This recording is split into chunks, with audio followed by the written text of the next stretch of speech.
Béatrice Guépraud est mariée. Mère de 5 enfants, elle vit en France, à Paris.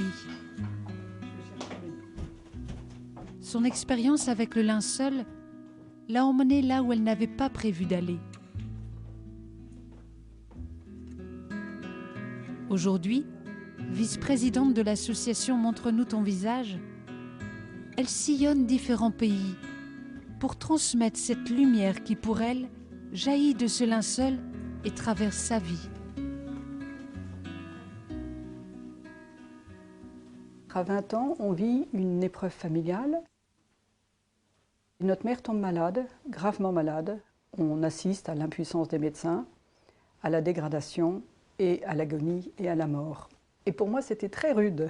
Et notre père, plein de délicatesse, a eu l'idée, la bonne idée, de nous envoyer les 3 plus jeunes vers Assise, avec des franciscains, disons un espèce de voyage thérapeutique.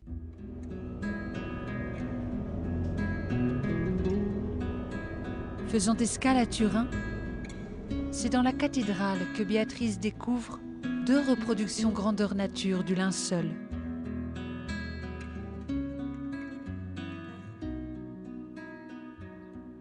Et j'étais subjuguée. Parce qu'un corps nu, supplicié, avec des traces de sang qui ne sont que trop visibles, vraiment ça aurait dû me faire fuir. Et curieusement, ce n'était pas ça que je voyais. Je voyais un corps, plus qu'un corps, une personne infiniment rassurante, remplie de paix, et cette onde de paix venait jusqu'à moi. Et j'ai reçu en fait une espèce de certitude très profonde et indélébile, comme s'il avait été devant moi et qu'il m'aurait dit « Ne t'en fais pas, la souffrance n'a pas le dernier mot. La mort ne vous engloutira pas. J'y suis passé avant vous. » Je pouvais dire que je l'avais rencontré. J'ai envie de dire comme Froissart, il existe, je l'ai rencontré. Ce Jésus d'il y a 2000 ans, je peux dire que je l'ai vraiment en face à face. Et cette onde de paix dont je parlais tout à l'heure, j'ai envie de dire qu'elle ne m'a pas quittée. Parce qu'à chaque fois que je le regarde, je suis replongée dans cette espèce d'apaisement.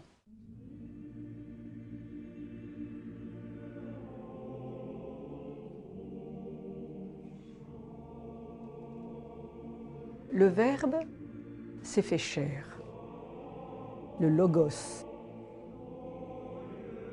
Celui qui est le Verbe, celui qui est la vérité, la vie, il a pris un corps.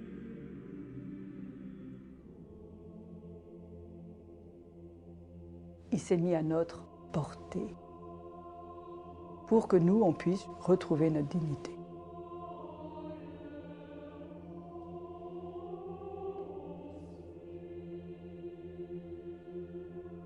Or, c'était nos souffrances qu'il portait, nos blessures dont il s'est chargé.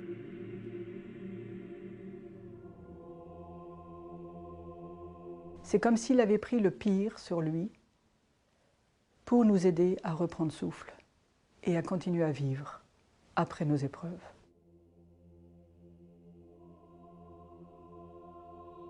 Seulement lui est capable de transfigurer la souffrance.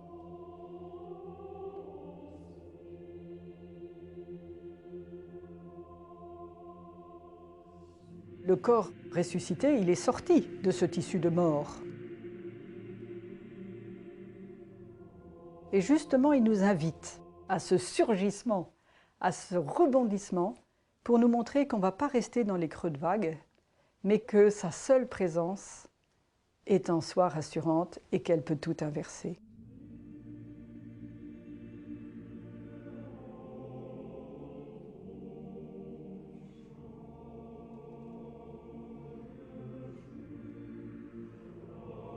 Elles sont extrêmement belles, ces mains.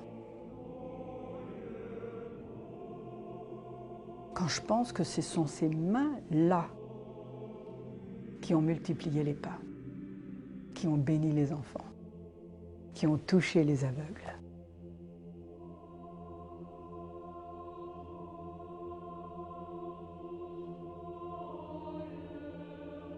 Je vois un homme respectueux qui a peur de me faire peur.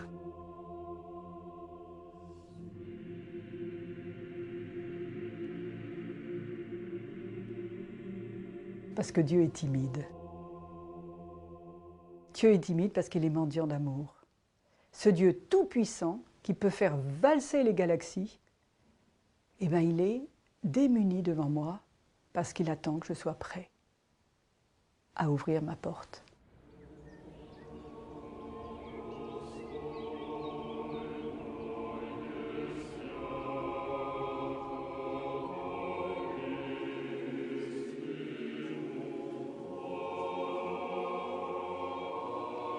Jésus me dit, mais il l'a fait pour moi. Mais moi, qu'est-ce que je fais pour lui?